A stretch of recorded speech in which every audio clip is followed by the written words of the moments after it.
সম্মানিত গাইস, আসসালামু আলাইকুম। আশা করি সকলে ভালো আছেন। তো সকালবেলা আমরা আজ এই ভিডিওটি নিয়ে আপনাদের সামনে উপস্থাপন হয়েছি। সকালে একটু প্রবলেম দেখা দিয়েছে আমাদের সার্ভিস স্টেশনটায়। তো প্রবলেমটা হচ্ছে এখন বাইরে বৃষ্টি হচ্ছে। তো এখন বাইরে বৃষ্টি হচ্ছে এবং কি আমাদের লোডটা কম আছে। আমাদের যে সার্ভিস স্টেশনে ফ্লোরে ফ্লোরে যে লাইনগুলো গিয়েছে সেই লাইনগুলো এখনো অন করা হয়নি। তবে এই বৃষ্টি হওয়ার কারণে এবং কি লোড না থাকার কারণে আমাদের যে ইনপুট পাওয়ারটা আছে, ইনপুট পাওয়ারটাতে বেশ সাউন্ড করতেছে। আপনারা যদি শুনেন তাহলে বুঝতে পারবেন, কিন্তু 33 কেবি কাছে নেওয়া যাবে না, কিন্তু বেশ সাউন্ড করতেছে দেখুন।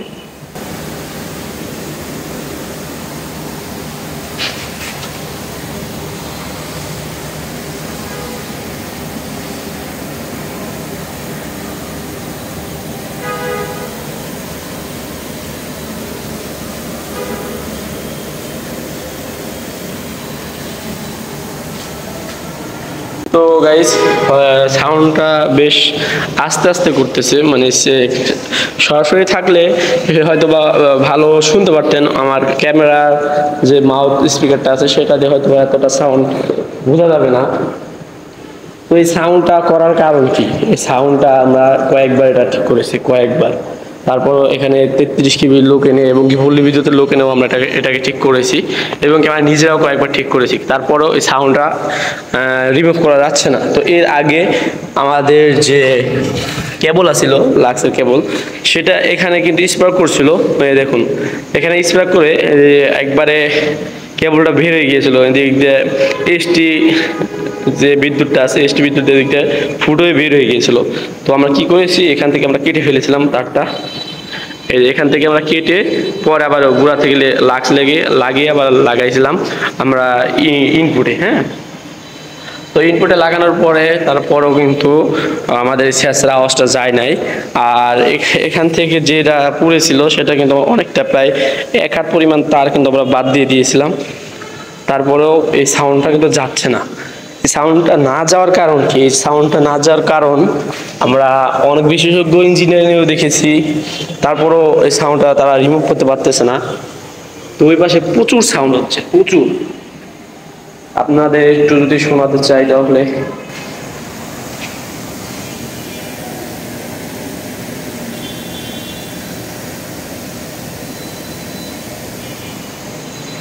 তো গাইস, মনে হচ্ছে যে ঝিঝি পোকা ডাকতেছে, এরকম মনে হচ্ছে। তো এর আগে তো এখান দিয়েও স্পার্ক করছিল।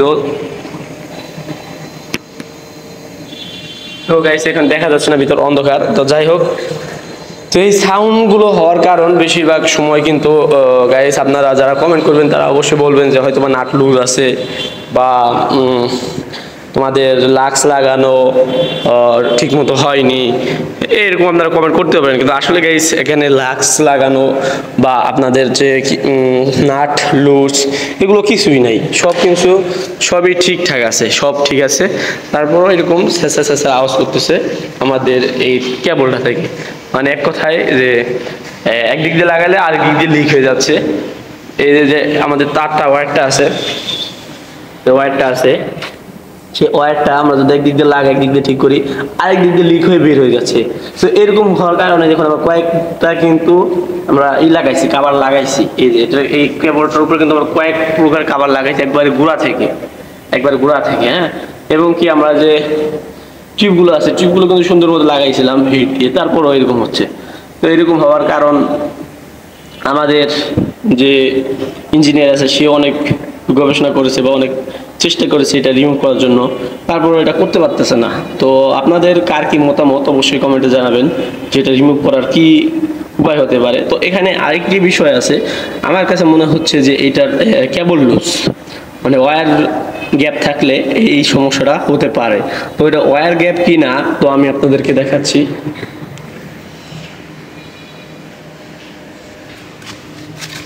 এইটা হচ্ছে আমাদের কেবল। হ্যাঁ, এই কেবলটা ওয়্যার গ্যাপ দেখে কি মনে হচ্ছে আপনাদের? দেখুন, এটা কি ওয়্যার গ্যাপ দেখে মনে হচ্ছে? তো ওয়্যার গ্যাপ যদিও থাকে তাও তো দেখে বোঝার কথা, হালকা পাতলা। তাও যাই হোক, লুজ থাকতেও পারে। তো এই ওয়্যার গ্যাপটা সম্ভাবনা আছে, তো ওয়্যার গ্যাপ হলেও এরকম শো আওয়াজ করবে। কিন্তু আপনাদের কি মতামত অবশ্যই কমেন্টে বলবেন। আর এটাকে যে মেরামত করার মতো কোনো উপায় থাকলে সেটাও কমেন্টে জানাবেন। তো এখান থেকে আমরা কিন্তু সার্ভিস স্টেশনের আপনাদের কিন্তু অনেক প্রকার ধারণা দিয়ে থাকি, আমাদের যে চ্যানেল থেকে অনেক ভিডিও আপনারা পেয়ে যাবেন যে এখানে কোনটার কি কাজ। একটা নতুন জায়গায় যদি ইন্টারভিউ দিতে যান সার্ভিস স্টেশন সম্পর্কে, তাহলে কিন্তু আপনাদেরকে জিজ্ঞাতে পারে যে সার্ভিস স্টেশন তোমরা কিভাবে কানেকশন করবা বা কোনটার কি কাজ, এ ধরনের কথা কিন্তু আপনাদের জিজ্ঞাতে পারে। যেরকম 11 কেবি আউটডোর ফিডার 3, 11 কেবি আউটডোর ফিডার 4, 5, 6, 7, 8, 9, 10 মানে 1 থেকে শুরু করে, এবং কি 11 কেবি ইনডোর ফিডার, এগুলো আপনাদেরকে জিজ্ঞাবে যে কেন এগুলো ব্যবহার করা হয়। তো এই সংক্রান্ত যত বিষয়গুলো আছে সে সকল ধরনের তথ্য কিন্তু আমার চ্যানেলে দেওয়া আছে। তো আপনারা যদি এগুলো নিজেরা জানতে চান বা এবং কি সার্ভিস স্টেশন সম্পর্কে আপনারা ডিউটি করেন বা এত কিছু আপনারা জানেন না, সেক্ষেত্রে আমার পুরাতন ভিডিওগুলো অবশ্যই দেখে আসবেন, এটা আপনাদের কাছে অনুরোধ রইল। আর সবার ভিতরে যে সব কিছু থাকে না, তো যার কারণে আপনারা যদি কেউ জেনে থাকেন যে এই আওয়াজটা আসার কি কারণ, এটা আমরা কম করে হলো 5 বার ঠিক করছি, তারপরও এই সাউন্ডটা আমরা সরাতে পারছি না। মানে ঠিক করলে আপনার মনে করেন 1 সপ্তাহ 2 সপ্তাহ 1 মাসের মতো ঠিক থাকে, কিছুদিন পর থেকে আবার যাতায়াত হয়ে যাচ্ছে। তো এখানে আরেকটি বিষয় বলতে পারেন যে মানে আমার যে ধারণাটা যে এইখানে যে 33 কেবি আমরা লাইনটা টেনেছি, 33 কেবি লাইন থেকে আমরা 11 কেবিতে নিয়েছি, তারপরে কিন্তু আমরা ট্রান্সফরমার মাধ্যমে কিন্তু 440 করেছি। তা আপনারা যারা আমার ভিডিও আগে থেকে দেখে থাকেন তারা অবশ্যই জানেন যে আমাদের পাশে যে আরেকটা রুম আছে, যেহেতু এখানে এসি লাগানো আছে, তারপরে পাশে একটা রুম আছে, এখানে যেহেতু গ্লাস নাই, ওইদিকে কিন্তু আমাদের আলাদা একটা ট্রান্সফরমার আছে। তো এই ট্রান্সফরমারটা কিন্তু 11 কেবিকে 440 বানায়, মানে 440 ভোল্ট বানায়, তারপরে কিন্তু আমাদের ফ্লোরে যায়। তো এই যে বিষয়গুলো আছে সেই বিষয়গুলো কিন্তু আপনাদেরকে ইতিমধ্যে আগেই বলে দেওয়া হয়েছে, যারা আপনারা আমার আগে থেকে আমার ভিডিওগুলো দেখেন। আর যারা নতুন অডিয়েন্স আছেন তারা অবশ্যই অনুরোধ রইল যে ভিডিওগুলো দেখে আসবেন। আর এছাড়া যদি আপনারা আমার এই যে সমস্যার মধ্যে আমরা আছি, সেই সমস্যার মধ্যে যদি আপনারা যদি এগুলো ফেস করে থাকেন আগে পরে, এটা যদি আপনারা ঠিক করেছেন এরকম যদি হয়, তাহলে অবশ্যই আমাদেরকে কমেন্টে জানাবেন। তাহলে অবশ্যই আমরা ইঞ্জিনিয়ারের সাথে কথা বলে আমরা আবার এখানকার কাজগুলো আবার ধরবো আপনাদের কথার উপর ভিত্তি করে। আর অবশ্যই কাজ ধরার সময় আপনাদেরকে ভিডিও করে দেখাবো।